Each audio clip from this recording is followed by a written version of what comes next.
dagat. Ayun. Dagat nandun.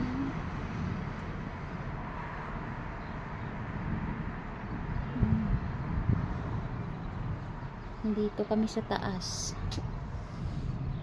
Ayan. Ang lamig man, uy. Yung bahay. Ang ganda ng ano. Layo pa lang nilalakad ko tayo. Saan bahay niya? Doon banda. Layo pa. Doon daw si Ate Jingjing sa pinakamalayo na part na yan. So ako nandito lang kasi ako sa pinupuntahan nila. So malapit lang ako sa ginagalaan namin. Diyan kami gumagala. Diyan sa tabi ng dagat kami gumagala. Diyan. Yan. Tapos may simbahan doon. Ang ganda ng simbahan doon. Ayan yung mga bahay. Yan. Ito building na. Flat. Ito may bagong flat na naman yan, Tino. Bago na naman. So, ang laki niya na. Buti nga nang hindi siya nagulan na. Agapay.